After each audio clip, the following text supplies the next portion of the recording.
Alright, ladies and gentlemen, hello once again. Record our third episode tonight. Yeah. We're a little bit on the tired side of things, but we got to get the combat sports in. Going for the hat trick. Yeah, buddy. A lot this week. Too much, in my opinion. Too much what? Too much combat sports this week. There's never enough. No, dude. Oh my gosh. I'm just combat going sports. to start with this weekend alone. So Thursday, Friday, 2 cards on Saturday for Bellator alone. They were in Dublin, Ireland. So they had the first card on Thursday night. Friday night they had a card. Saturday afternoon they had a card. Saturday night they had a card. That went head to head with UFC card, which UFC doing their card out of New Zealand there. They had Hooker versus Felder. They have another card coming up this weekend. Yep. It's a lot, man. It was a lot this weekend. It was hard for me to get it all in. I'm like trying to catch up on Bellator still. I think I missed the afternoon card I still haven't watched the afternoon card on the Saturday yet. And in all honesty, boring fights. The entire Hooker versus Felder card, with the exception of the main event, which I think was decent at best, was boring. So I liked the last 3 fights of that card. Please elaborate, because that makes one of us. So I liked Carolina Kavlikevich, whatever, versus Yan. I liked that fight. I liked seeing another Asian MMA fighter in the UFC. China needs to be represented better in the UFC. It's like the birthplace of martial arts. So I liked that. She looked really good against a former title contender, and she beat her 30-26. Yeah. Unanimously. Dominating fights for me are not entertaining. So for me, it's entertaining when I see a prospect that I've never heard of. Okay. Because now I'm interested in her future. Yeah. Okay, right. So that's the entertainment factor for me. Krut beating Oslenia Jacek, whatever. MO?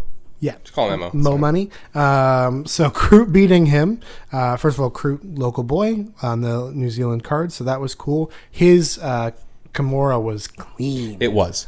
I had him winning first round knockout, so at least I got Krut winning first round. I got that right. I did not get the knockout portion though. Yeah, so that was nice. I liked it. And it was a quick fight, so there's no reason for you to be bored, right? And then I liked the main event.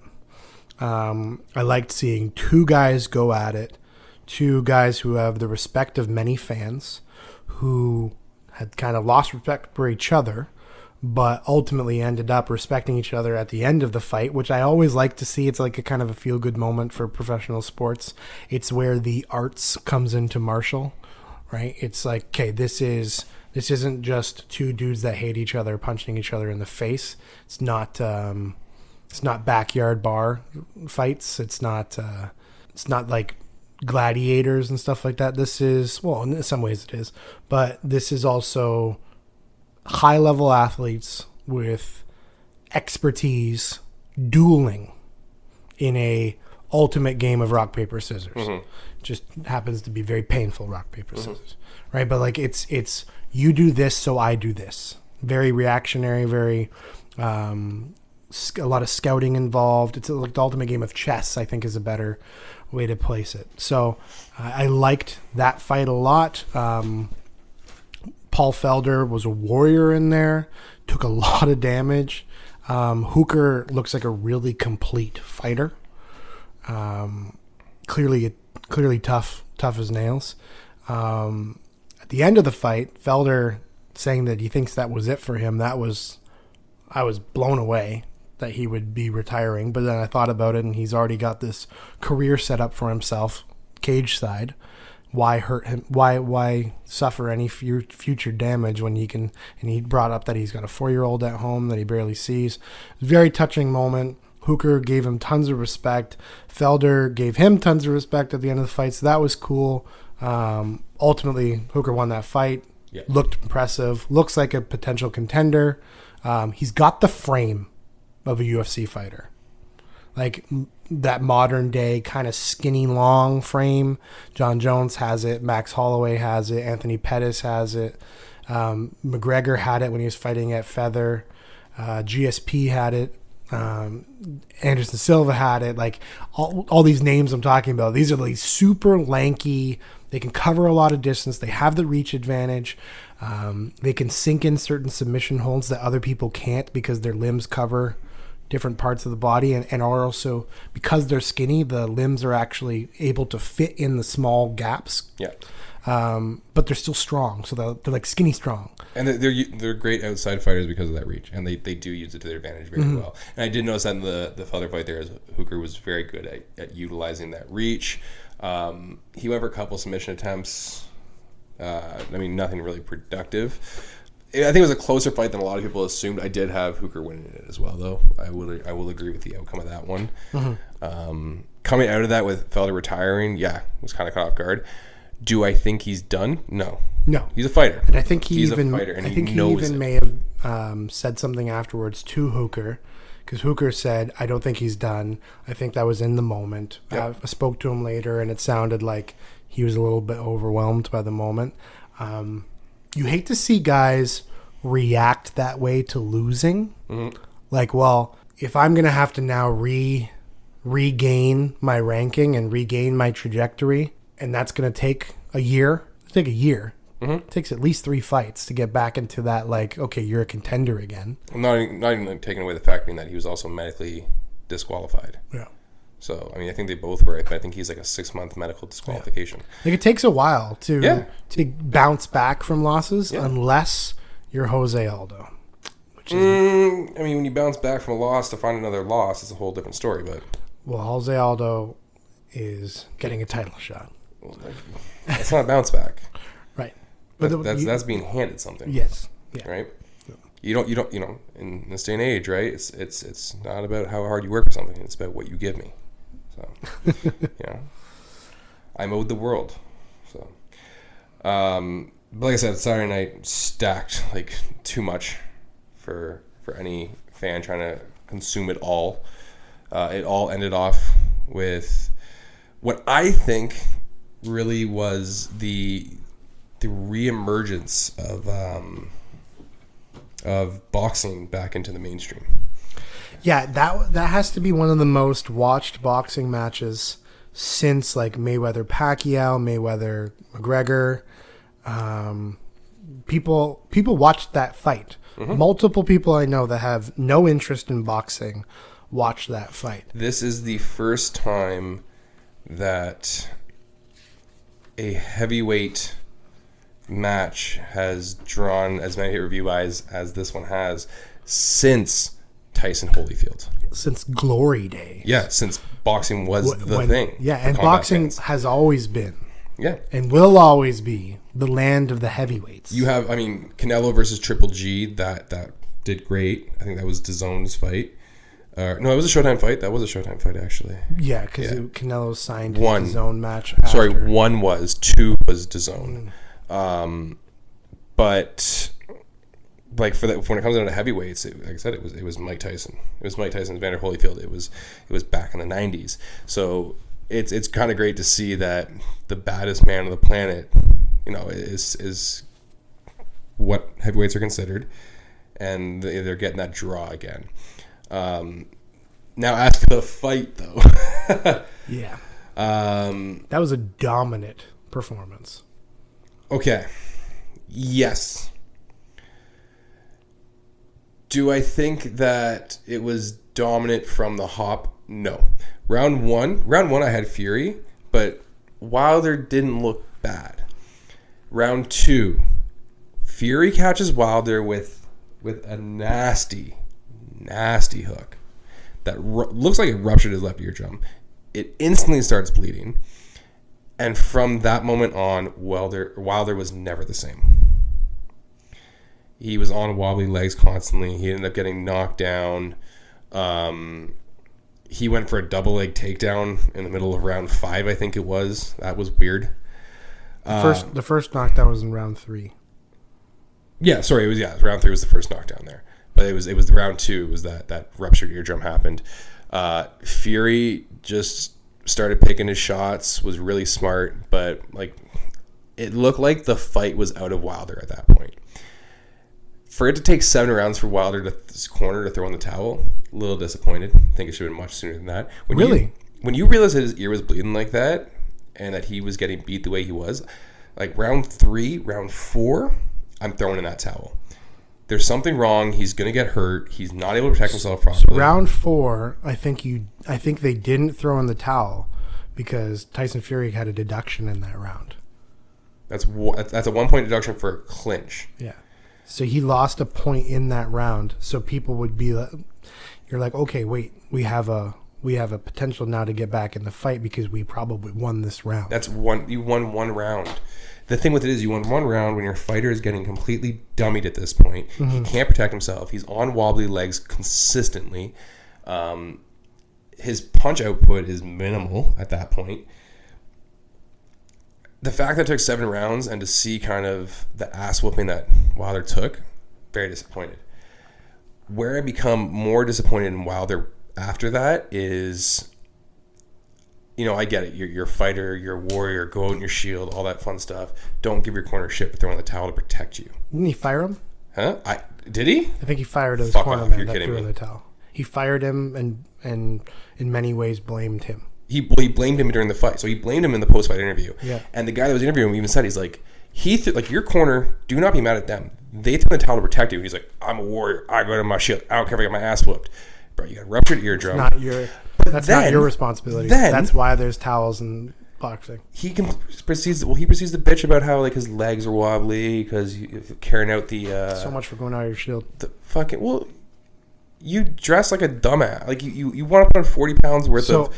Hold on, let me get this thought out really quick. Yeah. You want to put on 40 pounds worth of entrance gear to walk out and blame your leg. Oh, my legs were wobbly because I carried all this shit out. That's on you. Your dumbass decided you want to go above and beyond and dress up like that. Ain't nobody to blame except for yourself for that one. But then to sit there and make these excuses, blame your corner, blame the ring gear, or blame the entrance gear, and then say, I'm not making excuses, fuck you, you're making excuses. Yeah. That's exactly what that is. You're not a warrior, you're not going on your shield, you're blaming everybody else for your loss. You got popped in the ear, your eardrum ruptured, you couldn't stand straight, your corner threw the towel to protect you, your dumbass wore the entrance gear, no one told you to wear that shit. Do not blame everyone else for your loss. It is on you 100%. That is bullshit. It's on him 100%. And you fire your cornerman for that? Fuck you. And by coming up with all these excuses, he's also discrediting what Tyson Fury did. So it's disrespectful to the other fighter as well. I wanted to talk a little bit about the entrances. Fury comes in rocking a crown and robe, being carried by Amazonian women, dressed up like soldiers. Hilarious. He's got Patsy Cline playing. Crazy for feeling so lonely. Hilarious. Like, this guy is just feeling himself coming into this fight. Bro, like, literally. Blowing kisses to the crowd. He steps over the top ropes because he's so friggin' big. If he wins the World Boxing Championship, he wins the WBC, he'll have them all. He'll be the what is it, four world championship belts. Yep. He'll be the first guy to do that since I can't remember who the last one was. Was it Holyfield? No. Russian guy. I can't remember his name. Oh, Klitschko? Yes, thank you. Okay. So that was cool. Deontay Wilder comes in with his stupid armor on. He's got D-Smoke rapping All Black Everything, or I honestly had no idea who that was. It's Black History Month. They both came out in Nothing But Black. D-Smoke is the winner of Hustle and Flow, the Netflix series. Oh, gotcha. He's actually a very good rapper. I like him a lot, so that was pretty cool for me to see, at least. Song kind of matched the vibe, what was going on there. The little red slots, that I didn't like. You beat me to it. I was like going to comment. I thought it was actually really cool until I saw those. Can I just comment on one thing that I thought was really cool during that entrance, though? What? So when Fury was before he was getting carried out, and he was walking through the back of MGM there, and they had the lineup behind him, and it was all the that was Deontay pictures. Wilder. Yes. No, it was the pictures of all the former heavyweight champions. So Wilder's came out, was like Malcolm X. It was all black. Yeah, I thought that was actually really cool that they changed it to that. Yeah. That was awesome. Really cool. Yeah, really cool. That. Yeah, I didn't even think about mentioning it. I should have. Actually, I have it written somewhere here, but Black History Month. They're representing historical figures in the black community on the screens as he walks out. Really nice touch. Yeah, I like that a lot. Also, the fight's sponsored by Proper 12. Had to throw that in there. Not surprised. Love that. So little things that I wrote down for every round. So round 1, Fury was controlling space, looked like he was the better boxer, just looked like he was in control, landing well, nothing too flush, but he was landing more than Wilder was landing. Round 2 for me was a little bit, I didn't know who was winning that round. You said that's where the ear happened. Mm-hmm. I didn't notice that until round 3. And I was actually at the end of round 3 as he was walking back to his corner. That's when I realized it. So I didn't realize the blood at first. Fury was pushing the pace for the first 2 rounds. Round 3, Fury looks really confident. Mm-hmm. Gets the knockdown. Wilder is just shook. Like he looked gassed. Like he didn't look like he was ready for this fight. Round 4, you get the deduction. He had been warned in the previous round that there was too much grabbing. One of the things that was interesting about Fury's strategy, I think, whenever he missed his overhand, he slid it into a grapple, hugged him and laid on top of him, which it was more taxing on Wilder's body. He had to carry Fury's 273-pound weight on top of him, right? So that was an interesting strategy. I haven't seen that used that effectively before. Big body shots in that round. I had, just because of the deduction, at that point, I had Fury ahead 3-1. But Fury's super confident. Fury starts with bombs in the clinch, gets a knockdown with a body shot in round 5. Sorry, that's when the deduction happened, was round 5. He gets a warning in round 4. So round 6, Fury swarms him. Wilder's scared. Wilder bleeding really badly. And then I wrote down Shakira tongue. Why? Why? Like, he said he wanted to taste his blood. That's gross. That's disgusting. Why? I don't even know what to say to that. So round 7, Wilder comes out very bloody, bleeding not just from his ear now. He's got mouth, nose, I even think eye. His jaw's swelling. Mm-hmm. TKO, corner throws in the towel, and that was it. So that's all I wrote down. To go on your point with, we were talking about how he's responded since. Because of his reaction and because of all of his excuses, he doesn't deserve a rematch. Go beat somebody now. So this is the thing. Because there's better fighters for Fury to fight right now. Anthony Joshua. Yes. Anthony Joshua is the fight to make. And then Wilder can go fight Reyes. Well, the thing is, it was written in, no matter win, lose, or draw, rematch clause is there. So if you lose, you can offer the rematch, whatever the case is. Wilder's already said he wants the rematch. Do I necessarily disagree that he should get it? No. But when you start making excuses, and if he did fire his cornerman for throwing in the towel, I don't want to see that anymore. I don't care to see that. Yeah. If he just said, you know what, caught me in the ear, ruptured the eardrum, I was never the same since. Thank you to my cornerman for throwing the towel. I didn't want it. I didn't want you to do that, but you looked out for me, and I appreciate that. Then I want to see that fight, because now I'm like, okay, you know what, still a respectful fighter, let's go. The one thing is, like Fury's sitting there talking about, like, he gave Wilder all the respect for his power, and he said, you know, like, he knocked me out in the 12th round, and I thought it was over, and I got back up, and like I didn't want it to happen again. And Wilder's talking about how, like, Fury's an old man, he can't hit, there's no power, things like that. Fury's post-fight was actually pretty respectful to Wilder as well. Yeah. He said he's young in this game, he'll be a champion again. He's an absolute warrior. Like, he gave him a lot of respect. And then he sang on his grave. By the way, Tyson Fury is a very good singer. Very good singer.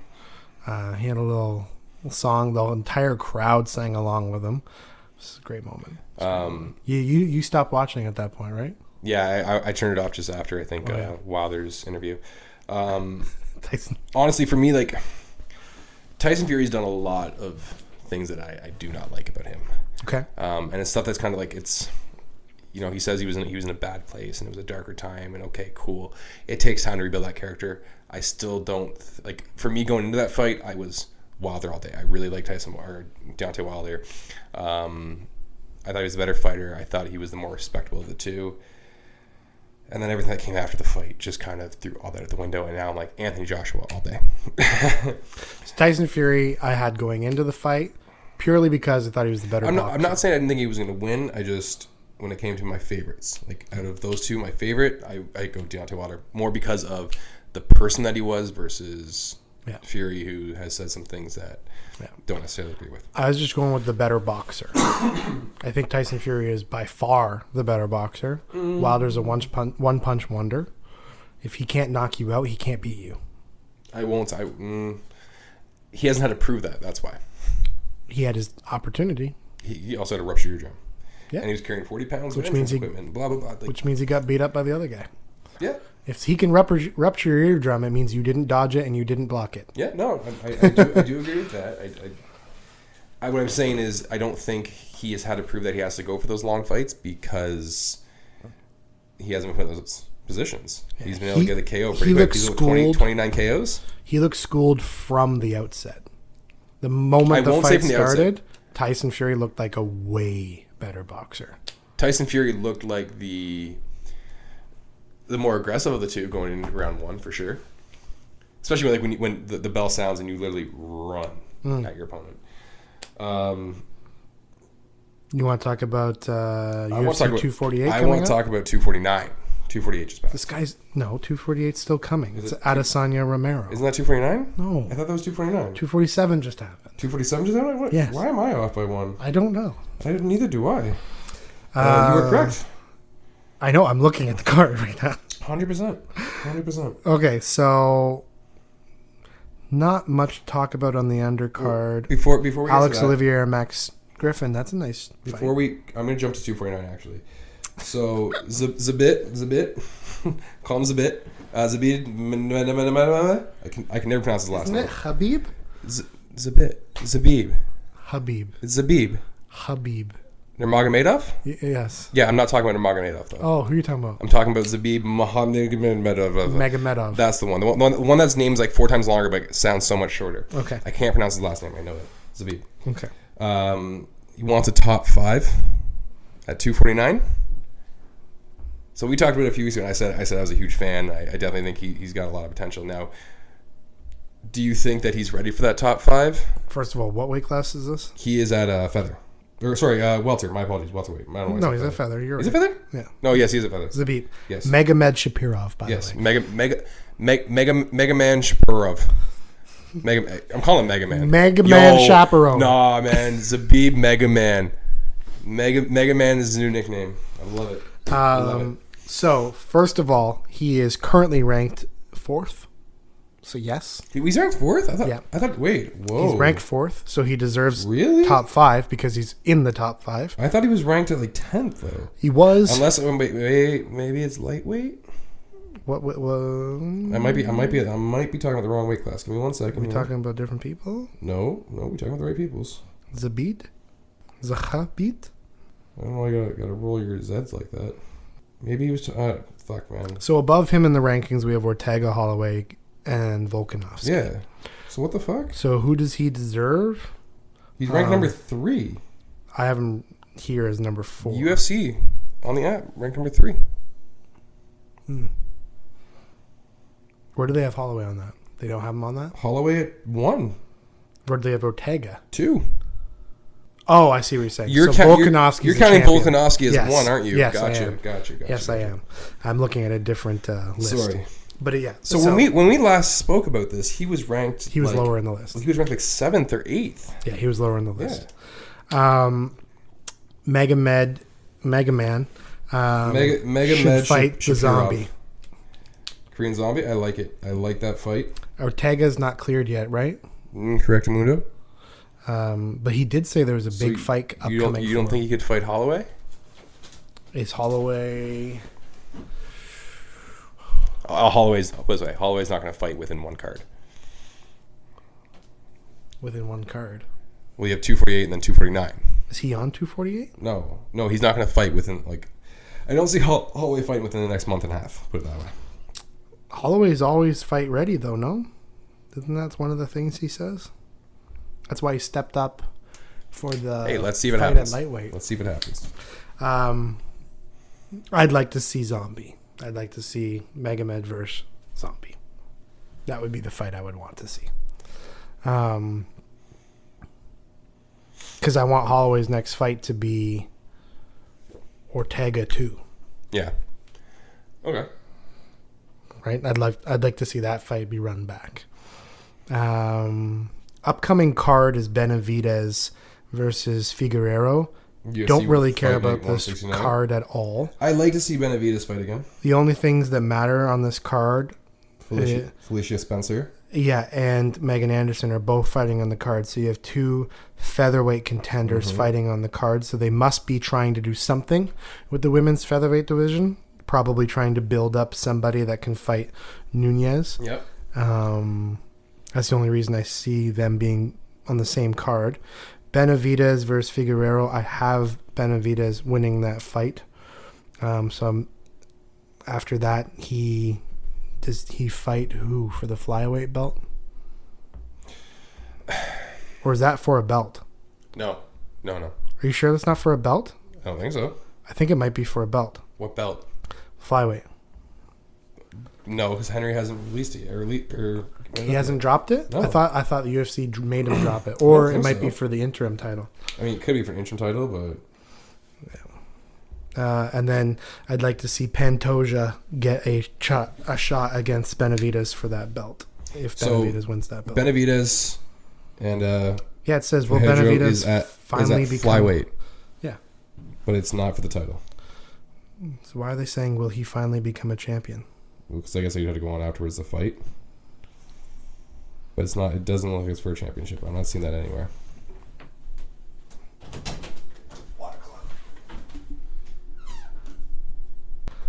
Yeah, I don't think it's for the flyweight title though. I think it's just, I guess, number one contender for anything. Okay. But I guess enough of 249 and Ultimate Fight Night 169 or whatever the hell it is. You said you want to talk 248? I do want to talk 248. I just want to give you... Let's do predictions for the main card. So, I have Sugar Sean winning. He kicks off the main card. Yep. Against Quinones.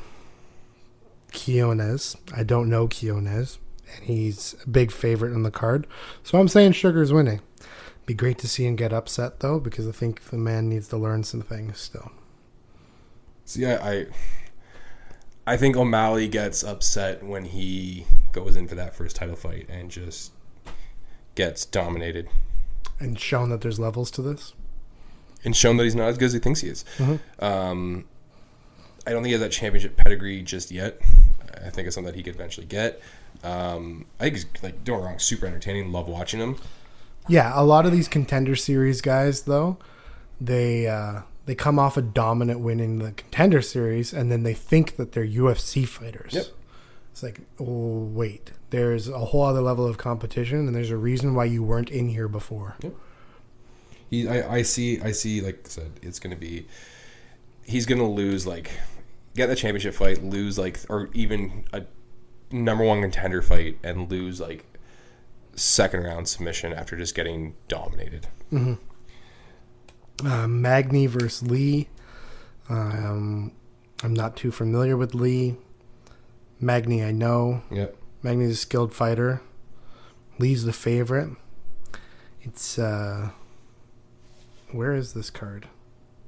You say Lee's the favorite? Lee's the favorite. I thought it was, minus 175. I thought it was Neil. Well, Lee's the favorite. But I have Magny taking it. Shabazian versus Brunson. This is where I think Edmund Shabazian becomes a stud in the UFC. I think he not only beats Brunson, I think he wins in a very impressive way, whether that be dominating 3 rounds or knocking him clean out. I have Shabazian winning this fight. I have Shabazian calling out somebody in the top 5 after this fight in the middleweight division. He's about to be on a tear for a title shot. That's what he's gonna want to beat somebody next, and then after that fight for the title. So is that the fight on the card you're most excited for? Yeah. That I'm about to break your heart. Why? Shabazian versus Bronson moved from UFC 248 to UFC Portland. To Portland? Yeah. Is that the next one? That's I think two more fight nights from now. But I think that they are the main event of it, actually. That was announced on the 20th. So 5 days ago, 6 days ago now, I guess. 5 days ago. Yeah. This is very upsetting. Yep. Okay. So right now there's actually only 4 fights on the main card. Sorry, I was going to try to interrupt you. Why are we paying for this card? Why are you paying for this card? What do you mean? Weili Zhang versus Joanna Jędrzejczyk. And this is probably why I'd pay for this card. Weili I hope she wails the fuck beats out of her. the crap out of her. Bury her. Bury her. I think she is going to be so angry and so aggressive. And obviously a lot of people will say, well, that means she'll get caught. Joanna has not had one punch knockout power in a long time. She is a combo striker. Mm-hmm. She beats you with volume, not with power. Weili she is going to get overwhelmed. Is a beast. Yeah. And she's going to break ribs. Yeah. Weili Zhang is going to overwhelm her. Yeah. And I hope more than ever before that I am right. She becomes a star in the UFC. Yep. After this fight. Her championship fight was in China, so it was in a different time zone. It was at an odd time. Was it even a pay-per-view? Yep. No. I think it might have just My been apologies. a fight night. Yes, it was. And it was for the title, which is... Yep. That means they're belittling that title. It's happened a couple times. But she's going to win in dominant fashion in Vegas against one of the most recognizable fighters in the division, the former all-time women's strawweight greatest, and she's about to become a star. I'm going to say the biggest villain in women's MMA. Yeah. And then another villain. Your main event, a newly crowned villain. After his offside comments. More than... I don't even know what else to call them. Like, disrespectful, inconsiderate, unintelligent. That I think I go with that. Like just dumb. Yeah. Like, why would you say that? This guy, I'm referring to Adesanya's comments about hitting... he'll touch Romero a few times and he'll crumble like the Twin Towers. Yeah. Not only is it too soon, there is never an acceptable time. You don't say that. No. And there, I think it needs to be said that you're also not American. So you're someone who is a little removed from the situation, and for you to speak on it is completely not your place. Yeah.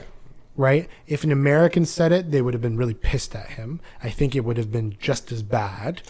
But could he salvage it by being more apologetic and yada, yada, yada?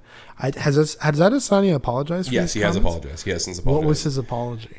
I think it was just like a very like generic, like, sorry for the things I said. I didn't think about what I said. It was dumb. End, well, it was very dumb. At the end of the day, I mean, I think where the magnitude is going to come is you're fighting in the States. Yeah. You've now insulted the biggest tragedy that the country's ever seen. Yeah. Something that affected, I would say, a good, if not 100, then at least 99% of that population. Yeah. And Americans have patriotism. And on top of that, I mean, like, it's an American company. Yeah. So it's so offside, it's so dark, it's so vile that you would even bring that up. Yeah. Right? And I think there's also like those things, like you said, like you don't talk about a terrorist attack. No. You don't talk about a genocide, mass murder. Yeah, like I don't think he realized how much he will put his foot in his mouth when he says something like that. right? So definitely disappointing for me because I was an Adesanya fan coming into this. I don't know how I feel about him right now. Well, it makes everyone forget about Yoel Romero and Gay Jesus. So yeah, Yoel is a freak. Yoel is a scary, scary man to fight. yes. Adesanya has motivated this man to hurt him. Mm-hmm. This is similar to McGregor Nurmagomedov. I wouldn't go that far. So I would say McGregor Aldo. Okay, I'm saying McGregor Nurmagomedov, and here's why. First of all, the comparison of striker versus grappler. Right, Nurmagomedov and Romero are high level grapplers, two of the best in MMA history. Romero is a former Olympian wrestler, and he's built like one. Oh yeah. But not only is that the comparison, it's also a cultural thing. You don't disrespect Nurmagomedov. You say certain things, and no matter whether or not it's promotion, no matter whether or not it's a way to get people to watch the fight, he will feel disrespected to the point where his friends are going to jump over the cage and attack you. There's a whole cultural aspect with regards to disrespect that it's not acceptable where he comes from to disrespect somebody for financial gain. Just like in Romero's position, it's not acceptable for you to disrespect me, right? You can talk about how you're going to beat me. You can talk about how you're a better fighter. But when you start disrespecting him to another degree, when it's personal stuff, when it's offside comments, he takes it to another level. He takes it very personally. I feel like you're forgetting all about Michael Bisping and Yoel Romero. Michael Bisping took it to another level, and too. And so did Yoel. In response. No, I think Yoel opened that one. Yoel opened the floodgates to that whole thing. You think? Yoel called him out. I'll see you soon, boy. You remember that? Everything leading up to that? Everything that was how he ended the promo. That's the one thing that stands out from that promo is I'll see you soon, boy. Is that what you think he said? Yes. It all started there. Yoel was just as much on the side of disrespectful and taunting and, instigating as Bisping was. The reason I think that it's more Aldo versus McGregor than it is Habib versus McGregor is because it's not as personal. Adesanya is not going out and making attacks on this man's culture. He's not literally talking shit about Cuba. He's not talking shit about his family. He's not making this personal. Yeah. When you say things like I'm going to crumble him like the Twin Towers, you're trying to give a comparison. Bad comparison, but you're trying to say what you're going to do in the fight. You're not taken away from him, or it's like I said, it's all in his culture and it's all in his family. McGregor did that. McGregor made that shit personal. McGregor talked about politics in Russia. Yep. And he about talked religion. About people in his camp and the things they've done to other people. Yep. He got real personal. He did. Real personal. And shit got real personal in that octagon.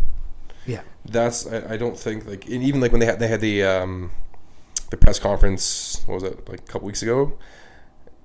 There was no it didn't really seem like there was any real tension between the two. It just seemed like it was two guys that were about to fight. I just think everyone's kind of blown it up because of what Adesanya said, and I think Adesanya is just trying to get attention to the fight, which is great. Wrong thing to say. I don't think he meant to get attention that way. Yeah. I just think he was trying to hype the fight up, and then he hyped the fight up to a different level. Right. At the end of the day, do I think the fight's even going to happen? No. I don't see. I can't ever see Yoel Romero at middleweight weighing in properly. You don't think he's going to make weight? No. I don't think he can. Yoel Romero's a light heavyweight. And I think he could dominate that light heavyweight division. But Yoel Romero is a light heavyweight. Yoel Romero needs to fight at 205. Now. Romero's too short for 205. No, he's not. Stop. He's short for middleweight. He's also a wrestler, yes. He's not short for middleweight. Yeah, he is. He's shorter than most of the middleweight champions he's faced. So he's shorter than Luke Rockhold. Yes. That's it. Well, no, He's shorter than Bisping. He's shorter than Adesanya. He's shorter than Costa. He's the same height as Whitaker. Whitaker's short. I didn't realize how short Whitaker actually was. Short. Yeah, Gastelum you can see. Gastelum. He's a welterweight. Gastelum and Romero both have wrestler bodies. Short and stocky. But Gastelum is also a wrestler that can't make weight. Yeah. No, I'm agreeing with that. Because he's supposed to be a middle welterweight. But so my boy was off the card, and then he was on the card. And Weidman's then he was off. very tall too. Weidman's not that tall. Much taller than Romero. I wouldn't say much taller. Weidman's like 6'3". So he's got 2 inches on him. Rockhold's 6'4", 6'5". Rockhold's 6'5". Yeah. But if and when Yoel's like 6 foot, right? 6'1". Is he? Yeah. If and when Yoel does not make weight, waiting in the shadows is one Darren Till, who's already said, sign me on that line. Let's go. You know how it's a great fight. I would love that. That's a great fight. I would love that fight. That's a fight that Dana White wants to have. I do think that Adesanya starches him first round. Just head kick city. So I don't think the UFC would let that fight happen. I don't think the UFC can afford to lose that title fight. Remember, that fight right now only has 4 fights. Right, but that card only has 4 fights, sorry. If you were to promote a fight right now, Adesanya versus Romero or Adesanya versus Till, which one is a better promotion? It's Adesanya versus Romero. Better promotion? Oh, better with 2 weeks notice? No, I'm saying if you were to promote the 2 fights and you had the same amount of time to promote each of them, which fight are people tuning in for? I mean, Adesanya Till. Yeah. So if I'm the UFC, I'm not giving you Till for the price of Romero. But it's going to be the same. One, it's going to be the same price. No, different gate. Different size stadium, different gate. Like, where are they fighting? They're fighting in... They're fighting in Vegas. They're fighting in MGM. Building? MGM? I'm pretty sure it's MGM. So they'd fight in T-Mobile if it was Till, which seats way more people. Or they'd fight in the O2. Oh, sorry. They are fighting the T-Mobile. Oh, okay. Yeah. Oh, wow. That's so, suck it. They need to upgrade that card then. Okay, so this is the thing. Like I said, though, there's only 4 fights in the card right now. If your main event pulls out for the second time on this card, second time the main event pulls out, because it was supposed to be... oh, no, sorry, that was Cannonier Whitaker. My bad. Right, but Shabazi and Brunson that's is not off happening. now. Yeah. They can't just put that back on all of a sudden. So you got 4 fights on that card right now for the main event, or for the main card. They'll probably move Oliveira Griffin up. But you can't just lose your main event. Like, or at this point, Dariush and Close, they'll move that up. Yep. If, again, I'm going to say if and when, because I can see it happening, that Romero does not make weight. I don't think Adesanya is going to say no to Till. I think he's going to say, let's go, bring it. Now, you talk gate, your gate's already sold. Now you got to talk pay-per-view buys. You also have Brunson and Shabazian to choose from. They're at $250. They'll pull them off that. No. Yeah, if Romero doesn't make weight, one of them will probably get that fight. Dude, I'm telling you right now, I'd love to see it. You'd love to see it, sure. I'd say Shabazian should get it. Over Brunson, yeah. Yes. But I don't think it's going to happen. But Till deserves it the most. The UFC just wants that draw. Yeah. Till's that draw. Shabazian is not that draw. Yeah, Till's number 6 in the rankings. Shabazian's still 10th. Yeah. Shabazian's undefeated, though. Yeah. So is Costa. Just saying. So you got undefeated in that division. You have Adesanya, Costa, and Shabazian. Well, Till's also undefeated in that division. No, he's not. In that division? Who's he lost to in middleweight, sir? Nobody. Ain't nobody beat him in middleweight yet. Who did he lose against? Didn't he lose against... He lost against Woodley. He lost against Masvidal at welterweight for both of those fights. Hasn't lost since. You sure? Yes, he hasn't lost at middleweight yet. He's only had 1 fight at middleweight, Josh. Oh. Yeah. So, I mean, at the end of the day, I don't think the UFC can afford to lose that main event. I think they really need it. Mm-hmm. And I do think that Till is a great draw to have there. Right now, I think Yoel Romero and Israel Adesanya is the draw because of The promotion build. leading up. Yeah. Well, yeah, the build. But if and when Yoel Romero doesn't make weight, you got to slide someone in that slot. Darren Till's your guy. Yeah. And Darren Till, within a matter of 24 hours, can hype that fight like there's no tomorrow. That's true. So That's very true. I can't believe Shabazian got moved to Portland. well, he's now a main event. I'm very upset about this. But he's a main event. I'm very upset. So he's going to get the shot at the 5 rounds. Yeah, I hope he destroys Brunson. He will. Not I that also I dislike Brunson. I would like to see him do a 5-round performance, though. Also coming up, not going to go through them all, but Kevin Lee's fighting Oliveira. I don't like Kevin Lee. You know that. Woodley's fighting Edwards. I love Woodley and I love Edwards, and that is going to be a fantastic fight to watch. Ngannou versus Rosenstrike. I'm still not sold on. That's on just the, knockouts. But listen, I'm not sold on the rebirth of Francis Ngannou yet. Ngannou was a soul snatcher, is a soul snatcher. But what happens when you face a wrestler? You get wrestled. I don't think he's built that up yet. That takes time to build. And like, Well, he's beaten some wrestlers. He just knocked them out before they could wrestle him. well, he hasn't. Has he beaten world class wrestlers though? Curtis Blades. Not a world class wrestler. No, but good wrestler. Not a world class wrestler. Did he face Walt Harris? I think so. Still not gonna call him a world class wrestler. When I say world class, I mean like the Stipes, the Cormiers. You put Stipe in world class wrestler? Yeah. Oh wow. Grappler. I wouldn't put Grappler. We'll say grappler. I mean, like, nobody's a Daniel Cormier.